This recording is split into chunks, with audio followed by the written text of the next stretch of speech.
Hey guys, another mailbag vlog. So first of all, I was just looking at a video I published, and the ad that appeared over my video made me laugh.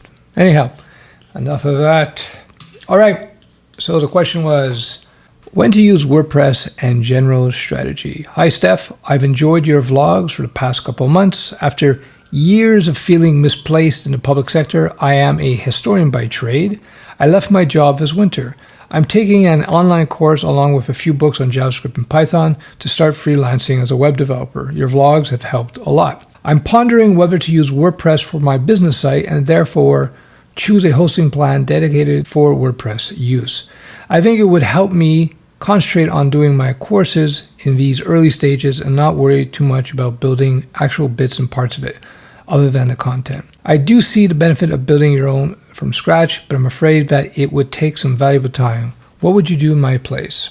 Okay, let me just answer these first few comments. So you have somebody here who's learning web development. He wants to go freelancing. Again, as I always say, check in your area where the demand is in terms of the technology use. Is the demand in freelance for Python programmers and JavaScript programmers, or is the demand more in PHP programmers? Perhaps you have to check. From my experience, typically for freelancers, PHP is going to be far more productive for you since so many small businesses run on PHP. Again, I'm not saying PHP is better than Ruby or Python and blah, blah. It's not about the technology. It's about the use of the technology in the marketplace. So you have to determine in your area what the demand is all about. He's asking about setting up his business site. His site is not just any old business site. It is a site to show that he is a developer. So that means that any prospective client is going to pay a little bit more closer attention to your website than they would perhaps a car dealer's website, a butcher's website, since you're selling your services as a web developer of some sort, whether it be web designer, whatnot. In terms of WordPress or not, it doesn't bother me either way. I think that if you set up your WordPress properly, a lot of people won't know you're using WordPress necessarily because WordPress has something called the pages, which basically act like static pages. And in fact, we have a few sites in the Killer Sites network that are actually all WordPress. And they used to be static HTML pages, but because they were content-focused sites with lots of content and editing and so forth, I just felt it better to have a pure WordPress implementation. So that all said and done, you want to be sure that your site looks professional. Any website has to look professional, but you, given what you want to do, you want to provide web developer skills, you got to be sure that's the case. Now, in these situations, you could use a simple template and just do some slight mods. If you are focused more on providing the developer aspect of the job rather than the designer aspect, nobody is going to mind whether or not you use a very simple but clean layout. If you were selling yourself as a high-end designer in terms of UI and UX, then you would have to probably do something from scratch. Well, almost definitely, right? Because that's the skill set that you're selling. I personally don't see a need for a so-called dedicated WordPress hosting plan. Any basic PHP hosting can support WordPress because WordPress is a PHP-based app. And any cPanel-based hosting, which is a very common control panel, and I'm sure Plesk as well, another common control panel. And you can get these with no extra cost with your basic Linux hosting as an example. They typically have one-click install of WordPress. But on the other hand, if your intention is to sell yourself as a web developer, for you to download the WordPress app and upload it and install it on your server shouldn't be a big deal.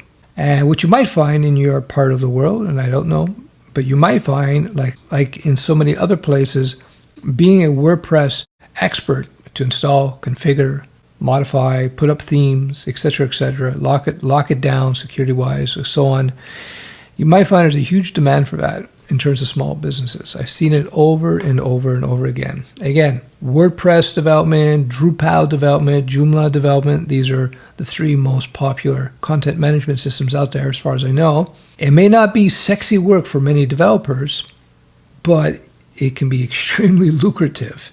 And I can tell you that from people I know, and it's just a common thing. WordPress is just everywhere. So he continues, for what it's worth, I live in Greenland. For some reason, businesses haven't really caught up with the idea that their websites don't need to look like something from the 90s. Oh, there you go. That's the thing with a lot of business owners, by the way. They don't have a designer's eye.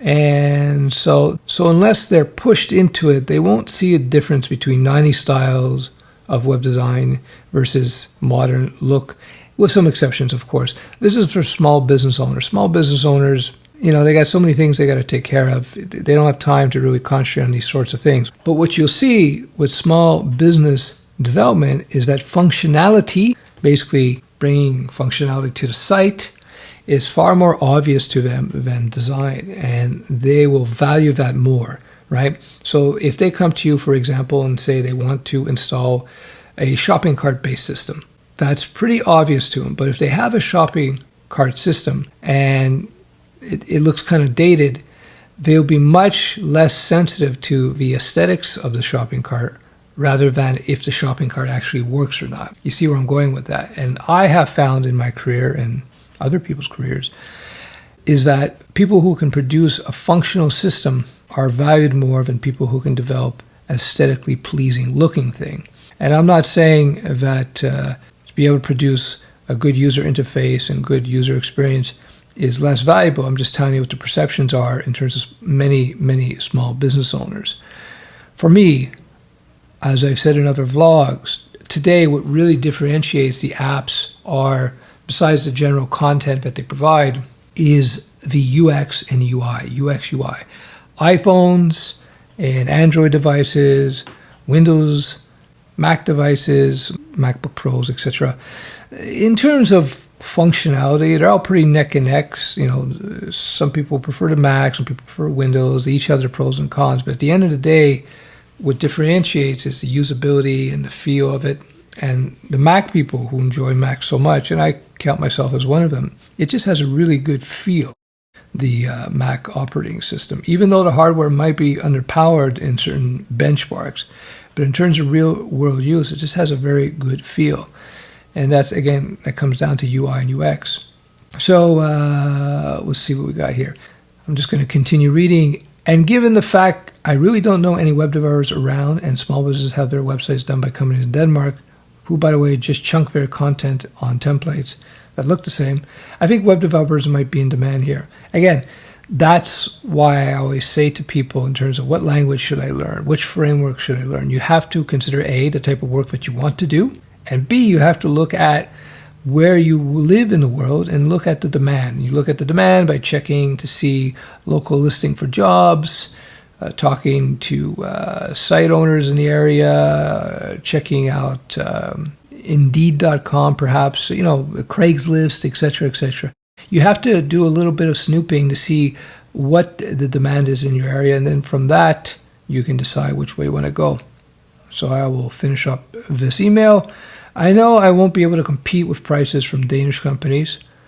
Well, maybe not on a per hour basis, but perhaps on a project basis, because a lot of companies, when they hire freelancers, they're going to ask you what your rate is per hour, but at the end of the day, they're just going to ask, and they're just going to be concerned about what their total cost is.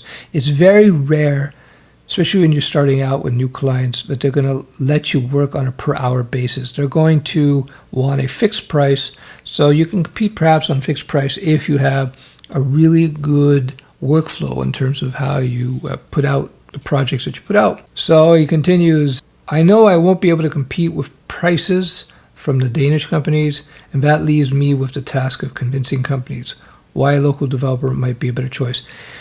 Again, one of the big things that small businesses, at least here in North America, have to contend with is language or communication issues. So a lot of times people will deal with local talent simply because of that aspect right there. So that's why I always suggest, not always, but recently I've been emphasizing rather, that you should work on your communication skills. It will pay off in dividends.